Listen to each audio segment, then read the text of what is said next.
The woman behind the hotel bar had poured 1,000 drinks in her 26 years of life, but none had ever felt quite as heavy as the whiskey she slid across the polished mahogany toward the man in the corner at 11:45 on New Year's Eve. Luna Jenkins had taken this shift because the money was good and her bank account was screaming for attention. Student loans from her psychology degree hung over her head like a storm cloud, and bartending at the Regency Grand paid better than any entry-level counseling position she had found in the city. The hotel was elegant, all brass fixtures and velvet furniture, catering to the kind of people who spent more on a single night than she made in a month. Tonight the lobby bar was surprisingly quiet. Most guests had scattered to private parties or exclusive clubs, leaving Luna with a handful of stragglers and one man who had been sitting alone since 9 o'clock. He was handsome in that devastating way that made her hands unsteady when she mixed his drinks. Dark hair, sharp jawline, shoulders that filled out his expensive suit jacket like it had been tailored specifically for him. But it was his eyes that caught her attention. They were the kind of blue that reminded her of winter skies, cold and distant, and they held a sadness so profound it made her chest ache. Luna had learned to read people in this job. The businessman celebrating a promotion, the couple having an affair, the tourist overwhelmed by the city. This man was different. He sat with his phone face down on the bar, his third whiskey barely touched, and he looked like someone who had lost something precious and did not know how to get it back. "Can I get you anything else?" Luna asked, leaning against the bar. The noise from the lobby had picked up as midnight approached. She could hear laughter, music, the countdown already starting in someone's mind. He looked up at her, and for a moment she forgot how to breathe. Up close, his sadness was even more apparent. It lived in the lines around his mouth, the tension in his shoulders, the way his fingers gripped the glass like it was the only thing keeping him anchored. "I'm good," he said. His voice was rough, like he had not used it much today. "Thank you." Luna should have walked away. She had glasses to wash, garnishes to prep, a bar to maintain. But something about him pulled at her, that psychology degree whispering in her ear about human connection and isolation. "You know, in about 10 minutes, everyone in this lobby is going to start kissing and celebrating," she said, wiping down the bar even though it was already clean. "If you want to avoid the chaos, the rooftop terrace is usually empty. Better view too." He studied her for a long moment, and she wondered if she had overstepped. But then something shifted in his expression, just a fraction, like a crack in ice. "Why are you working tonight?" he asked instead of responding to her suggestion. "Money," Luna said honestly. She had learned not to be ashamed of it. And someone has to serve drinks to sad millionaires on New Year's Eve. That got a reaction. His eyebrows rose slightly, and she thought she saw the ghost of a smile. "What makes you think I'm a millionaire? Your watch costs more than my car. Your suit is custom, and you have been sitting here for hours drinking top-shelf whiskey without once checking the price." Luna picked up his glass and examined the amber liquid. "Also, you hold yourself like someone who is used to being in charge. CEOs have a particular posture. Shoulders back, spine straight, even when they're drowning their sorrows. You're observant. I'm poor, we have to be." She set his glass down with a gentle clink. "I'm Luna, by the way. Harrison Xavier." He extended his hand, and when she shook it, his palm was warm and calloused despite his obvious wealth. Not a man who just sat behind a desk then. "And you're right, about all of it. So what brings a successful CEO to my bar on New Year's Eve, drinking alone and looking like the world ended?" Harrison withdrew his hand and stared at his whiskey. For a moment, she thought he would not answer, would shut down and retreat into that frozen distance. But then he spoke, and his voice carried the weight of exhaustion. "I built a company from nothing. Manufacturing. Started in my garage 10 years ago with an idea and a loan I was terrified I could not pay back. Last month, we hit our first billion in revenue." He paused, taking a slow sip of his drink. "My father died 2 weeks ago. Heart attack. He never got to see it. Never got to see that I made something real." Luna's heart constricted. She had lost her own mother 3 years ago to cancer, and she remembered that particular flavor of grief, the kind that mixed with regret and unfulfilled wishes. "I'm sorry," she said, and she meant it. "That's a heavy thing to carry, especially tonight. Everyone keeps telling me he would be proud. My sister, my business partner, the funeral attendees. But the truth is, we barely spoke the last 5 years. He thought I was wasting my time, that I should have gone into medicine like him. We fought about it constantly. And now he's gone, and I'll never know if he changed his mind." Harrison looked at her directly, and the raw pain in his eyes made her want to reach across the bar and hold his hand. "I came here because my apartment felt too empty, and I did not want to be at some party pretending everything was fine." Luna glanced at the clock. 5 minutes to midnight. The lobby was filling with people, couples mostly, ready for their New Year's kiss. She made a decision that probably violated several employee handbook rules. "My shift ends at midnight," she said. "Technically, I'm supposed to stay until 2, but my coworker owes me a favor.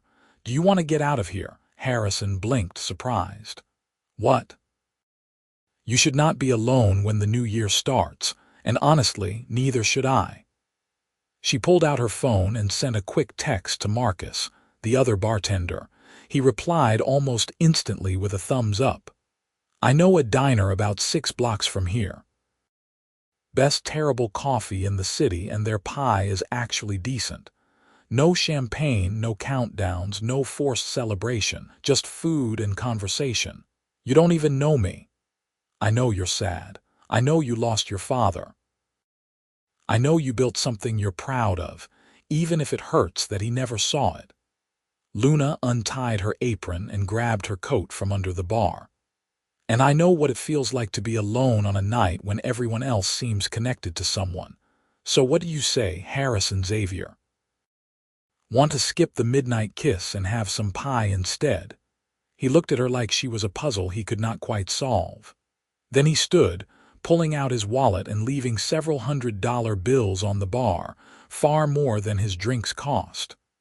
"That's too much," Luna protested. "It's New Year's Eve, and you're leaving your shift early to keep a stranger company. Consider it a tip." He shrugged into his coat, a long black wool thing that probably cost more than her entire wardrobe. "Lead the way." The cold air hit them like a slap when they stepped outside. Luna's breath came out in white puffs, and she buried her hands in her pockets. The city was alive with noise, car horns and music and voices counting down from somewhere nearby. Harrison walked beside her, matching her pace, his hands also in his pockets. 10, 9, 8, the distant voices chanted. They turned a corner away from the crowds, heading toward the quieter streets where the diner waited. Luna glanced at Harrison and found him looking at her. 3, 2, 1, Happy New Year, the roar of celebration echoed off the buildings. Fireworks started somewhere, painting the sky in gold and silver. Harrison stopped walking and Luna stopped too, turning to face him. "Happy New Year, Luna," he said quietly. "Happy New Year, Harrison." For a heartbeat, they stood there on the empty sidewalk while the world celebrated around them. Then Harrison smiled, a real smile that transformed his entire face, and Luna felt something shift in her chest, something warm and unexpected. "Come on," she said, trying to ignore the way her pulse had quickened. "Before the pie is gone." The diner was called Rosie's, and it had been Luna's refuge since she moved to the city 4 years ago. Red vinyl booths, checkered floors, a jukebox in the corner that only played songs from the 70s. The owner, an older woman named Patricia, waved at Luna from behind the counter. "Working tonight," Patricia called. "Just got off. Can we get a booth?" "Take your pick, honey. Slow night." They slid into a booth by the window, and Luna ordered coffee and apple pie for both of them without asking Harrison what he wanted. He did not object. When Patricia brought their order, the pie was still warm, vanilla ice cream melting over the top. "This is perfect," Harrison said after his first bite. "Told you." Luna wrapped her hands around her coffee mug, letting the warmth seep into her fingers. "So tell me about your company. What do you manufacture? Medical equipment? Diagnostic machines, surgical tools, that kind of thing?" The irony isn't lost on me that I built a medical company after refusing to become a doctor. He ate another bite of pie, and Luna noticed he had relaxed slightly, his shoulders less rigid. "We started with a single product, a portable ultrasound machine that was half the cost of existing models. Hospitals in rural areas, developing countries, anywhere that needed good equipment but could not afford the premium prices. It took off faster than I expected." "So you're not just rich. You're rich because you help people." "I'm rich because I found a market gap and exploited it." The helping people part is a side effect. But his tone was not cynical, just matter of fact. "I think that's called imposter syndrome," Luna said. "You did something good and you're trying to minimize it because accepting that you made a real difference feels too vulnerable." Harrison set down his fork. "Are you analyzing me? Sorry. Occupational hazard. I studied psychology. I was supposed to be a therapist, but then my mom got sick and the loans piled up and bartending paid better than any internship." She stirred her coffee even though she had not added anything to it. "I keep telling myself it's temporary, that I'll get back to it eventually, but it's been 3 years and I'm still pouring drinks." "Why therapy?" "Because I think most people are just trying their best and failing in interesting ways. And sometimes, all they need is someone to listen, really listen without judgment, to help them untangle the mess in their heads." Luna smiled, self-deprecating. "Plus, I'm nosy. I like understanding why people do what they do." "That explains why you talked to me tonight. I was a project." "No," Luna said firmly. "You were a sad man sitting alone on New Year's Eve, and I've been that person. Not the man part, obviously, but the alone part, the grief part. My mom died on Christmas 3 years ago. Every holiday season since then feels like walking through broken glass. I saw that in you tonight, and I just thought maybe we could both use the company." Harrison's expression softened. "I'm sorry about your mom. Me too." She took a sip of coffee. "It was terrible, just like she had promised. But she would have loved that I'm sitting here with a millionaire CEO eating pie at 1 in the morning. She always said I needed to be more spontaneous." "Is this spontaneous for you?" "Extremely. I'm usually home by 12:30 in my pajamas, watching whatever show I'm binging that week." Luna met his eyes across the table. "What about you? Is this spontaneous for you?" "I haven't done anything spontaneous in a decade. My life is scheduled down to 15-minute increments. Meetings, calls, strategy sessions. Even my meals are planned by my assistant." Harrison laughed, but it sounded rusty. "This is the first time in months I've gone somewhere without checking my calendar first." "How does it feel?" He considered the question seriously. "Terrifying. And kind of wonderful." They talked for hours.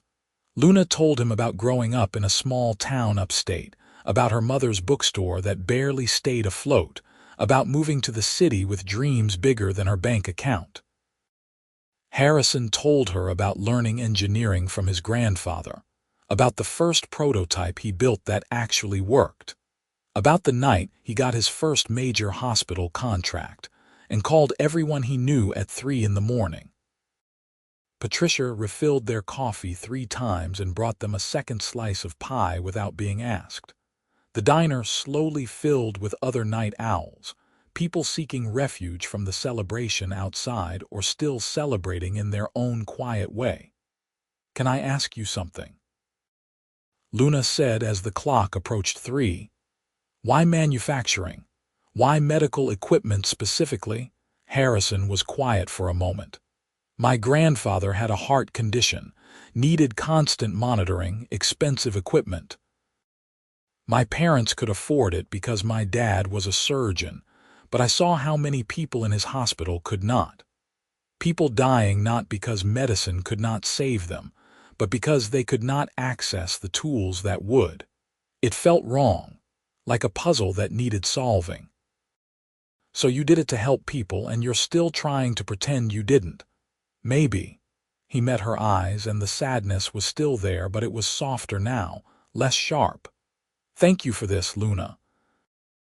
I didn't realize how much I needed to talk to someone who was not going to quote my profit margins or ask about the stock price. Anytime you need someone to tell you that your feelings are valid and also serve you mediocre coffee, I'm your girl." She meant it as a joke, but something in the air shifted, became charged with a possibility neither of them spoke aloud. Harrison reached across the table and took her hand. His thumb brushed over her knuckles, a touch so gentle it made her breath catch. "Can I see you again?" he asked. "Not as a project, not as therapy, just as this. Talking. Coffee. Pie." Luna should have said no, she barely knew him. He was a CEO, a millionaire, someone who lived in a completely different world. But his hand was warm in hers, and his eyes held something that looked like hope, and she found herself nodding. "Yes," she said, "I would like that." He smiled, and it was like watching the sun rise. They exchanged numbers outside the diner as the sky began to lighten with the first hints of dawn. Harrison called her a car even though she insisted she could take the subway. When it arrived, he opened the door for her, and she paused before getting in. "Happy New Year, Harrison," she said again. "Happy New Year, Luna." He leaned down and kissed her cheek, a soft brush of lips that sent warmth flooding through her. "I'll call you." She believed him. The car pulled away, and Luna watched through the back window as Harrison stood on the sidewalk, hands in his pockets, watching her go. She touched her cheek where he had kissed her and smiled. Her phone buzzed before she even made it home. A text from an unknown number that had to be him. "Thank you for saving my New Year's Eve. Sleep well."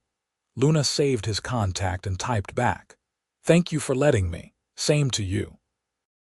She fell asleep as the sun came up, her phone clutched in her hand, and dreamed of blue eyes and genuine smiles. Harrison called her the next afternoon. Luna was still in bed, recovering from her late night, when her phone rang. She almost did not answer, certain it was a spam call, but then she saw his name. "Hello, hi, it's Harrison. I hope I'm not waking you." "No, I've been awake for at least 10 minutes. She sat up, pushing her hair out of her face. "What's up?" "I was wondering if you're free tonight. I know it's short notice, but I'd like to take you to dinner. Somewhere nicer than a diner, though I have no complaints about the pie." Luna glanced at her closet, mentally cataloging her limited options for nice clothing. "I would like that. What's the dress code?" "Whatever you're comfortable in." "I'll pick you up at 7. She gave him her address. A 4th-floor walk-up in a neighborhood that was gentrifying but had not quite gotten there yet. After they hung up, Luna spent the next several hours in a panic, trying on every combination of clothing she owned. She finally settled on a simple black dress she had bought for her mother's funeral and had not worn since. It was elegant without being flashy, appropriate without being boring. Harrison arrived exactly at 7, and when Luna opened her apartment door, she forgot how to speak. He wore dark slacks and a navy sweater that made his eyes impossible to look away from. He held a small bouquet of flowers, nothing extravagant, just simple daisies that looked like sunshine. "You look beautiful," he said, handing her the flowers. "You clean up pretty well yourself." She put the flowers in a glass of water, the only vase-like object she owned. Ready, he took her to a restaurant she had walked past 100 times but never considered entering, the kind of place with cloth napkins and a wine list thicker than a novel. The host greeted Harrison by name and led them to a quiet table by the window. "You come here often?" Luna asked as she sat down. "Business dinners mostly, but I wanted to take you somewhere special." He seemed nervous, which was endearing. This successful CEO who commanded boardrooms was anxious about a date. They ordered food that Luna could not pronounce, and Harrison told her about his day, a meeting with investors that had gone well, a new product launch being planned. She told him about sleeping until 3 and binge watching a crime documentary series. "You ever think about going back to therapy?" Harrison asked as they shared a dessert that involved chocolate and gold leaf. "To your psychology work, all the time, but it feels impossible. I would need to take unpaid internships to get my hours for licensing, and I can't afford that. And even if I could, starting over at 26 feels daunting." Luna pushed chocolate around her plate. "Sometimes I feel like I'm stuck, like I made one choice when my mom got sick, and now I'm trapped in the consequences forever. What if money wasn't an issue? That's a nice fantasy, but money is always an issue when you have my bank account." Harrison set down his fork and looked at her seriously. "I'm going to say something, and I need you to really hear it, not as pity, not as charity, but as someone who sees your potential. My company has an in-house counseling program for employees. Mental health support, stress management, that kind of thing. We've been looking for someone to head it up. It would be a real position, full salary and benefits, and it would give you the clinical hours you need for licensing." Luna stared at him. "Harrison, we just met." "I know. And if this makes you uncomfortable, forget I said anything. But I watched you raid me in about 5 minutes last night. You saw through everything I was trying to hide, and you responded with kindness instead of judgment. That's a skill, Luna, a valuable one, and it's being wasted pouring drinks. I don't want to be your charity case. You're not. I need someone good at this, someone who actually cares about people. The position exists whether you take it or not, but I think you'd be perfect for it." He reached across the table and took her hand. "Just think about it. No pressure." Luna wanted to say no on principle. She had been taking care of herself for 3 years, and accepting help felt like admitting defeat. But she also could not ignore the lifeline he was offering, the chance to get back to the work she actually wanted to do. "I'll think about it," she said finally. Harrison nodded, and the tension in his shoulders eased. They finished dessert and walked through the city, no destination in mind. The night was cold but clear, and the streets were less crowded than they had been on New Year's Eve. Harrison took her hand as they walked, and Luna laced their fingers together. "Tell me about your sister," she said. "You mentioned her last night. Hannah. She's 2 years younger than me, runs a veterinary clinic upstate. We're close, talk a few times a week. She's been checking on me since Dad died, making sure I'm eating and sleeping and not working myself into an early grave." He smiled fondly. "She's going to love you. That's presumptuous. What if this is our only date?" "Is it?" Harrison stopped walking and turned to face her. They were standing under a streetlight, and the glow made his dark hair shine. "Do you want it to be?" Luna's heart hammered against her ribs. She barely knew this man. One night of conversation and one dinner should not feel this significant. But there was something about him that felt right, like finding a piece of herself she had not known was missing. "No," she whispered. "I don't want it to be." Harrison cupped her face in his hands, his palms warm against her cold cheeks. He leaned down slowly, giving her time to pull away, but Luna rose up to meet him. Their lips touched, And the world narrowed to just this, the soft press of his mouth against hers, the way his hands trembled slightly, the sound of her own heartbeat in her ears. When they pulled apart, Harrison rested his forehead against hers. "I haven't felt this way in a very long time," he said quietly. "Me neither." He walked her home and they kissed again outside her building, longer this time, deeper. When Luna finally went inside, she was dizzy with possibility. Over the next 3 weeks, Luna and Harrison fell into a pattern. He would finish work and meet her before her evening shift at the hotel bar, and they would grab food at whatever place was nearby. On her nights off, he took her to museums and shows, introduced her to parts of the city she had never explored.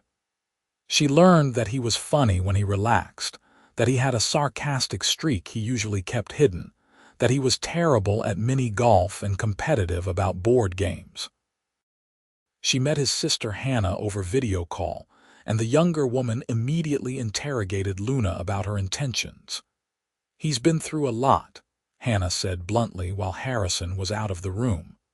"Our dad's death hit him harder than he wants to admit. If you're just playing around, leave now before he gets more attached."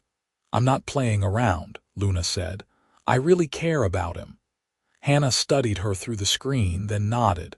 "Good. He deserves someone who sees him as more than a bank account." Luna thought about that conversation as she lay in bed that night. She had not taken Harrison up on his job offer yet, partially because she wanted to prove to herself that this relationship was not about what he could give her. But she also could not deny the appeal of finally doing the work she had trained for, of helping people the way she had always wanted. She brought it up on their next date, a quiet dinner at his apartment. Harrison had cooked, or attempted to, and the result was edible if not spectacular. "I want to take the job," Luna said as they sat on his couch after dinner, her head resting on his shoulder. "But I need you to promise me something. Anything.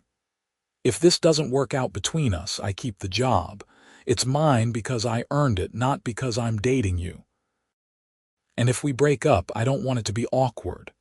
Harrison pulled back to look at her. "I can promise you the job is yours regardless, but I don't plan on breaking up with you, Luna. I'm in this, completely." The intensity in his eyes made her breath catch. They had been dating less than a month, but it felt like longer, like they had known each other for years. She kissed him, and he responded immediately, pulling her into his lap. His hands slid up her back, and she tangled her fingers in his hair. The kiss deepened, became urgent, and Luna felt heat pooling in her stomach. "Stay tonight," Harrison murmured against her lips. Luna nodded, and he lifted her easily, carrying her to his bedroom.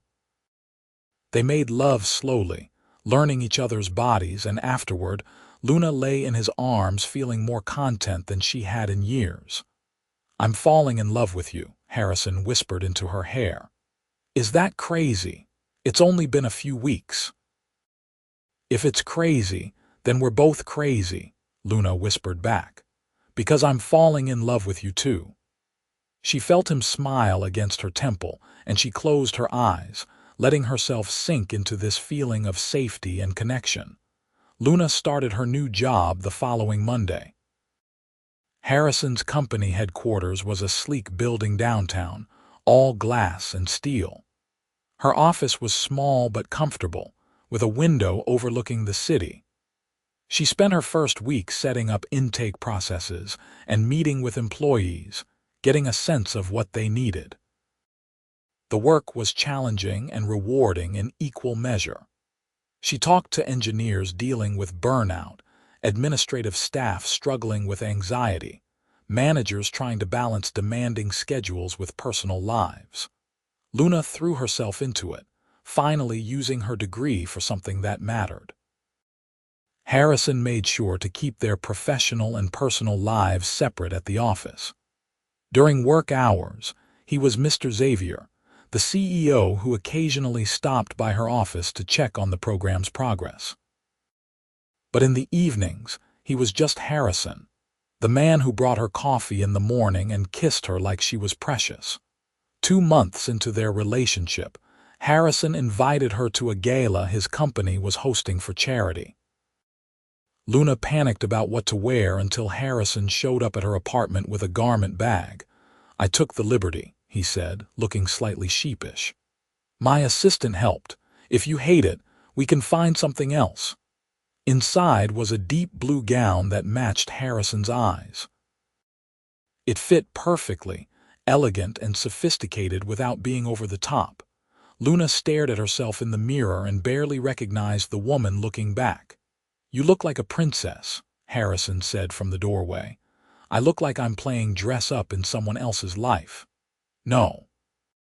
He came up behind her and wrapped his arms around her waist. "You look like someone who belongs exactly where she is." The gala was overwhelming. Hundreds of people in expensive clothing, drinking champagne and making small talk about investments and market trends. Luna clung to Harrison's arm, feeling out of place despite the beautiful dress. "Relax," he murmured. "You're the most interesting person here. I'm a bartender. You're a counselor helping my employees live better lives. You're a woman who rebuilt herself after tragedy. You're someone who saw a sad stranger on New Year's Eve and decided to show him kindness." Harrison kissed her temple. "You're extraordinary, Luna. I wish you could see yourself the way I see you." His words steadied her. She made it through the evening, even managing to have interesting conversations with several of Harrison's business associates. A woman named Margaret, who ran a nonprofit focused on mental health access, was particularly interested in Luna's work. "We should talk," Margaret said, handing Luna her card. "I'm always looking for passionate people to join our board." By the end of the night, Luna's feet ached and her face hurt from smiling, but she felt accomplished. She had navigated Harrison's world without losing herself in it. They went back to his apartment, and Harrison helped her out of the dress with reverent care. They made love with the kind of desperate intensity that came from being apart all evening, surrounded by people but unable to touch. Afterward, tangled in his sheets, Luna felt Harrison trace patterns on her bare shoulder. "Move in with me," he said. Luna propped herself up on her elbow. "What? I know it's fast, but you're here most nights anyway, and I hate taking you home. I want to wake up with you every morning. I want to build a life with you." He looked at her with such open vulnerability it made her chest ache. "I love you, Luna. I'm completely in love with you, and I don't want to waste time pretending this is anything less than what it is." Luna thought about her cramped apartment, about the life she had been living before Harrison. It had been fine, sustainable, but it had not been happy. With Harrison, she felt alive in a way she had forgotten was possible. "Okay," she said. "Okay? Yes, I'll move in with you." She kissed him, soft and sweet. "I love you too. So much it scares me sometimes. Good scared or bad scared. Good scared. Like standing at the edge of something amazing and not knowing if you can trust yourself to jump." Harrison rolled her onto her back and kissed her deeply. "Jump," he whispered. "I'll catch you." Moving in together was easier than Luna expected. She did not have much stuff, and Harrison's apartment had plenty of room. He cleared out half his closet and 2 drawers, gave her space in the bathroom, rearranged his kitchen to accommodate her weird tea obsession. Within a week, it felt like she had always lived there. They fell into domestic routines. Harrison made coffee in the morning while Luna showered. She cooked dinner while he finished up work emails. They watched terrible reality TV together and debated plot holes in movies. It was ordinary and perfect. 4 months into living together, Harrison came home early from work looking stressed. Luna was in the kitchen, attempting to bake cookies from a recipe her mother used to make. She took one look at his face and turned off the oven. "What's wrong?" Harrison loosened his tie and collapsed onto the couch. "My sister called." Our father's estate is finally settled and there are some complications. He left Hannah the house upstate, which is fine, but he left me a letter. Luna sat beside him and took his hand. Have you read it? Not yet. Hannah scanned and sent it to me, but I can't bring myself to open it. He pulled out his phone and stared at the screen. What if it's just more disappointment? More proof that he never believed in me? Or what if it's closure? Luna said gently. What if it's the thing you have been needing to hear? Harrison looked at her, and she saw the fear in his eyes. The little boy who just wanted his father's approval, even now, even after everything. She squeezed his hand. You want me to read it first, she offered. He considered, then shook his head. No, I need to do this. Will you stay with me, though, always? Harrison opened his email and pulled up the attachment. Luna watched his eyes move across the screen, watched his expression shift from tense to shocked to something she could not quite name. When he finished, he set the phone down carefully and pressed his palms against his eyes. Harrison, Luna said softly. He was proud of me. His voice cracked. The letter, it's all about how he watched me build the company, how he followed every article and press release. He said he was wrong to push me toward medicine, that he saw how much good I was doing, how many lives I was changing. He apologized for not saying it to my face, for being too stubborn to admit when he was wrong. Tears slipped down Harrison's cheeks, and Luna pulled him into her arms. He buried his face in her shoulder and sobbed, years of grief and regret pouring out. She held him through it, running her fingers through his hair, murmuring soft comfort. He loved you, she said when his breathing steadied. He was proud of you. You can let yourself believe that now. Harrison pulled back and cupped her face. I don't know what I did to deserve you. You were sad and alone in a hotel bar and you let a nosy bartender talk to you. Luna smiled through her own tears. Best decision you ever made. Second best, Harrison corrected. The best decision was asking you to have pie with me. He kissed her, tasting like salt and relief, and Luna felt something settle in her chest. They were going to be okay. They were going to build something real and lasting. That summer, Harrison took Luna upstate to meet his sister in person. Hannah lived in a renovated farmhouse with 3 dogs, 2 cats, and a rotating cast of foster animals. She was shorter than Luna expected, with Harrison's same dark hair but their mother's green eyes. Finally, Hannah said, pulling Luna into a hug before they had even made it through the door. I've been dying to meet the woman who made my brother remember how to smile. The weekend was chaotic and warm. They helped Hannah with the animals, went hiking in the woods behind the house, cooked elaborate meals and ate them on the back porch while the sun set. Luna watched Harrison with his sister, saw how he relaxed around her, how they teased each other with the ease of people who had loved each other their whole lives. On their last night, Luna and Hannah ended up alone in the kitchen doing dishes while Harrison dealt with a work call. He's going to ask you to marry him, Hannah said casually, scrubbing a pot. Luna almost dropped the plate she was drying. What? My brother is not subtle. He's been asking me about ring styles and whether you prefer gold or platinum. I'm guessing he'll do it soon, probably somewhere meaningful to both of you. Hannah glanced at her. Is that going to freak you out? I don't know, Luna admitted. We've only been together 8 months. My parents got engaged after 6 months and were married for 35 years. When you know, you know. Hannah set down the pot and turned to face Luna directly. Do you love him? More than I thought I could love anyone. Then the timeline doesn't matter. What matters is whether you want to build a life with him. Luna thought about waking up next to Harrison every morning, about the way he brought her coffee exactly how she liked it, about how he listened when she talked about her work like it was the most important thing in the world. She thought about the future they could have together, the family they could build. I do, she said.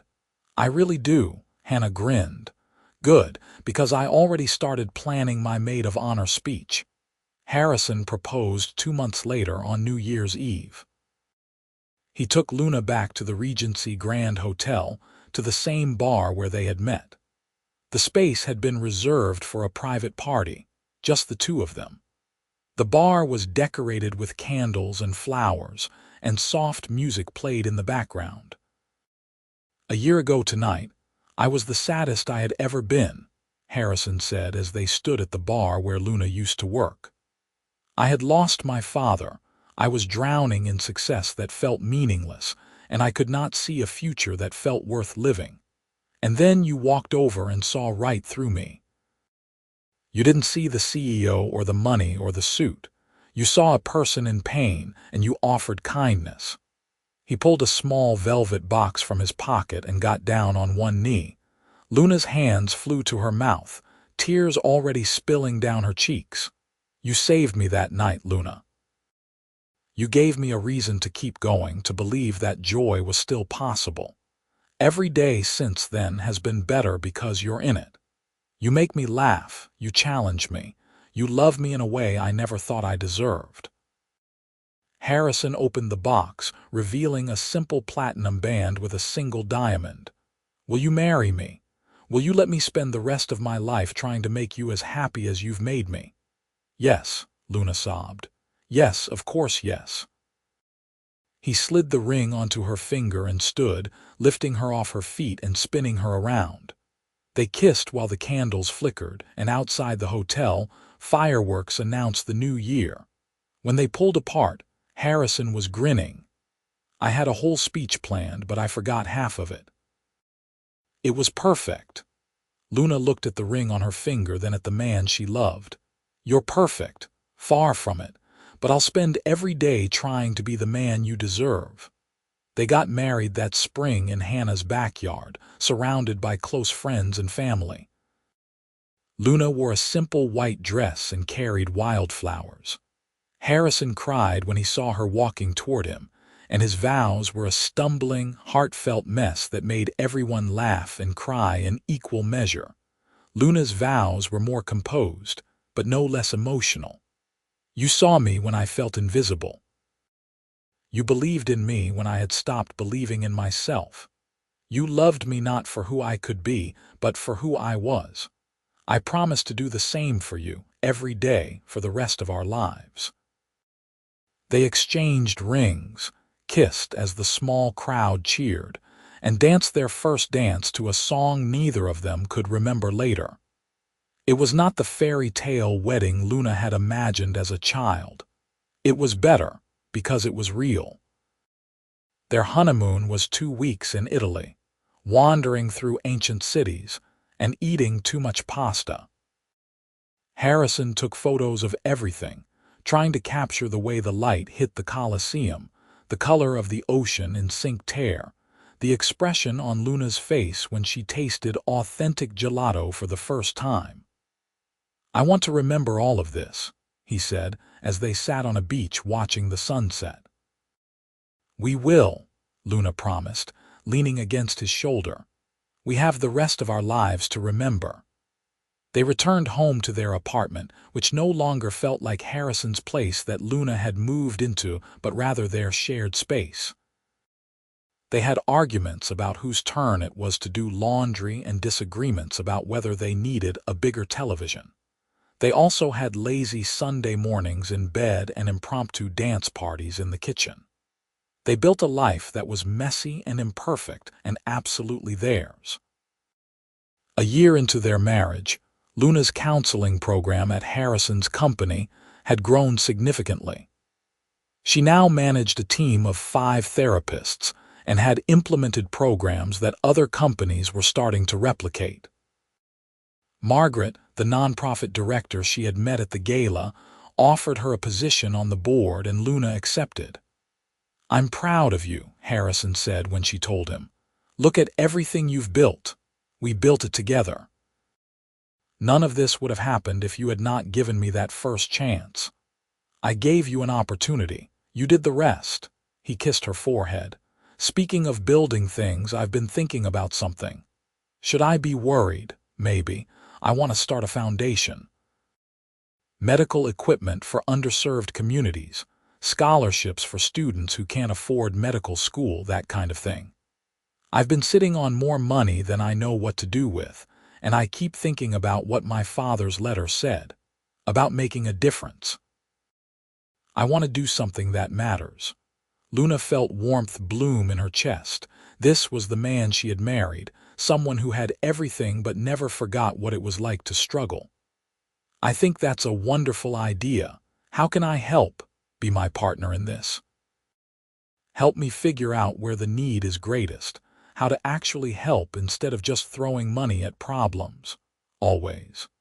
They spent the next several months planning the Harrison Xavier Foundation. Luna helped develop mental health components, ensuring that the communities they served had access to counseling and support. The foundation launched with a gala twice the size of the one where Harrison had first proposed moving in together. And this time, Luna felt completely comfortable in her role.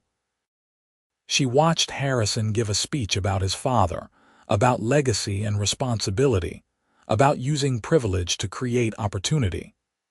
She saw the audience respond, saw people reaching for their checkbooks and their phones, ready to contribute. And she felt overwhelmingly grateful that she had walked over to a sad millionaire in a hotel bar and offered him pie. On their second wedding anniversary, Luna woke up feeling nauseated. She tried to ignore it, chalking it up to something she ate, but when it persisted for 3 days, Harrison insisted she see a doctor. Luna took a pregnancy test the morning of her appointment, mostly to rule it out. It was positive. She stared at the 2 pink lines, her mind racing. They had talked about kids in abstract terms, someday and eventually, but this felt suddenly very real. Harrison was at work in back-to-back meetings all morning. Luna called his assistant. "I need you to clear his schedule for an hour at lunch," she said. "Is everything okay?" "Everything is perfect. I just need to see him." Harrison met her at a park near his office, looking concerned. "What's wrong? Are you okay?" Luna pulled the pregnancy test from her purse and handed it to him. She watched his expression shift from confusion to shock to pure, unfiltered joy. "We're having a baby." His voice cracked on the last word. "We're having a baby." Harrison dropped the test and lifted her off the ground, spinning her in a circle. He was laughing and crying at the same time, and Luna held on to him, her own tears falling freely. "I can't believe it," he said when he finally set her down. "We're going to be parents. Are you ready for this?" Harrison cupped her face and kissed her with such tenderness it made her knees weak. "I'm terrified, and so ready. We're going to be amazing at this." The pregnancy was not easy. Luna dealt with morning sickness that lasted all day, swollen ankles and exhaustion that made her previous tiredness seem quaint. Harrison was attentive to the point of being overwhelming, constantly asking if she needed anything, hovering like she might break. "I'm pregnant, not dying," Luna said after he tried to carry her up the stairs to their apartment. "I know, I just want to take care of you." "You are. But you also need to let me live my life. I can still walk and work and function." Harrison backed off slightly, though Luna caught him watching her with concern whenever she seemed tired. She found it endearing and annoying in equal measure. Hannah visited when Luna was 6 months along, bringing baby clothes and unsolicited advice. "You're going to be great parents," she said as they assembled a crib in what would be the nursery. "This kid is going to be so loved." "I hope so," Luna said, resting her hand on her swollen belly. "I keep thinking about all the ways I could mess this up." "That means you're going to be a good mom. The bad ones never worry about it." Hannah secured a bolt and stood back to examine their work. "Besides, you have Harrison. That man would walk through fire for you. He'll walk through fire for this baby too." Luna went into labor 3 weeks before her due date, in the middle of a foundation meeting. Her water broke during a presentation about clinic locations in rural Montana, and Harrison nearly passed out. "Hospital," Luna said calmly while Harrison panicked. "We need to go to the hospital now." The labor lasted 14 hours. Harrison held her hand through all of it, let her squeeze until his fingers went numb, whispered encouragement when she was convinced she could not do it anymore. When their daughter finally arrived, tiny and screaming and absolutely perfect, Luna watched Harrison cry for the third time since she had known him. "She's beautiful," he whispered, cradling the baby with terrified gentleness. "She looks like you. She has your eyes." Luna was exhausted but had never felt more awake. What should we name her? They had debated names for months without settling on anything. But looking at their daughter with her dark hair and blue eyes, Luna knew. "Lily," she said. "After my mom. Lily Margaret Xavier." Harrison looked at her with so much love she felt it like a physical force. "It's perfect. She's perfect." Lily was not an easy baby. She cried constantly, refused to sleep longer than 2 hours at a time, and seemed to have opinions about everything despite being only weeks old. Luna and Harrison took turns walking her around the apartment at 3 in the morning, delirious with exhaustion, but somehow happier than they had ever been. "How did our parents do this?" Harrison asked one night as he rocked Lily while Luna tried to remember what sleep felt like. "I have no idea. I think they were superhuman, or they just loved us enough to power through." Luna looked at her husband, at the gentle way he held their daughter, at the shadows under his eyes that matched her own. "We're going to be okay, right? We're going to be better than okay." He kissed Lily's forehead, then looked at Luna. "We're going to be a family." And they were. Over the next 3 years, they figured out the rhythm of parenthood. Luna went back to work part-time, splitting her hours between the company and the foundation. Harrison adjusted his schedule to be home for dinner every night, to never miss bedtime stories or goodnight kisses. They had help. A nanny who came during work hours and Harrison's assistant, who somehow managed to keep his professional life running smoothly despite the chaos.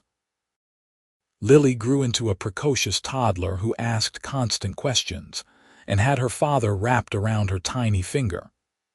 Harrison built her elaborate blanket forts and tea parties with stuffed animals. Luna taught her to identify emotions, to use her words, to be kind even when things were hard. On their 5th wedding anniversary, they went back to the hotel bar where they had met. It was the first time they had been out without Lily since she was born, and Luna felt oddly nervous. "This is weird," she said as they sat at the bar. "I keep expecting to hear her crying. Hannah has her. She's fine. We're allowed to remember we're more than just parents." Harrison ordered them both whiskey, the same kind he had been drinking that first night. "Do you remember what you said to me when you first walked over? I asked if you wanted anything else." "No," after that. "You said someone had to serve drinks to sad millionaires on New Year's Eve. You saw right through me from the first moment." Luna smiled, remembering that night. How lost Harrison had looked, how she had felt compelled to reach out. "I saw someone who needed a friend. I didn't know I was finding my whole future. Best midnight I ever had." Harrison took her hand and kissed her knuckles. "You know what I think about sometimes? What would have happened if you hadn't worked that night, if you had called in sick or traded shifts? We would have missed each other completely. But we didn't. You were there, I was there, and we found each other." Luna squeezed his hand. "I don't believe in fate, but I believe in that. I believe we were supposed to meet." "I love you," Harrison said. "More now than I did 5 years ago, which I didn't think was possible. You gave me everything I didn't know I needed. A home, a family, a reason to be better. You did the same for me. I was stuck, Harrison, trapped in a life that wasn't what I wanted, too scared to change it. You showed me I could have more." They kissed across the bar, and it felt like coming home. 2 years later, Luna found out she was pregnant again. This time it was planned, or as planned as these things could be. Lily was excited about becoming a big sister, though her understanding of what that meant was limited to insisting the baby share her toys. The pregnancy was easier than the first, and their son was born on a clear October morning. They named him Henry after Harrison's grandfather, and he was the opposite of Lily in every way. Calm, content to sleep for hours, happy to observe the world quietly. "We got lucky with this one," Harrison said as Henry slept peacefully in his arms. "Don't jinx it," Luna warned, but she was smiling. Their life was full, sometimes overwhelmingly so. Work, kids, the foundation, family obligations. Luna and Harrison learned to steal moments together, early morning coffee before the kids woke up, late-night conversations after everyone was asleep. They fought sometimes, about division of labor and disciplinary approaches, and whose turn it was to deal with Lily's tantrums. But they always came back to each other, always remembered that they were on the same team. On their 10th wedding anniversary, Harrison surprised Luna with a weekend away, just the two of them. Hannah took the kids, and they flew to a cabin in the mountains with no cell service and no responsibilities. "This is heaven," Luna said as they sat on the porch watching the sun set over the trees. No kids screaming, no emails, no meetings. Harrison pulled her onto his lap. "Just us. You ever miss it? The before times when it was just the two of us and we could do whatever we wanted." "Sometimes," Harrison admitted. "But then I think about Lily showing me the picture she drew at school, or Henry's laugh, or watching you be the most incredible mother, and I wouldn't trade it for anything. This life, messy as it is everything I ever wanted." Luna kissed him, slow and deep. "I love you. I love the life we built. I love that we get to do this together. Until the kids move out and it's just us again. Then we can be those weird old people who travel everywhere and embarrass our grandchildren. I can't wait." They made love in the cabin, unhurried and intense, reconnecting in a way that got lost sometimes in the chaos of daily life. Afterward, wrapped in each other in warm blankets, Luna felt complete. The years passed quickly after that.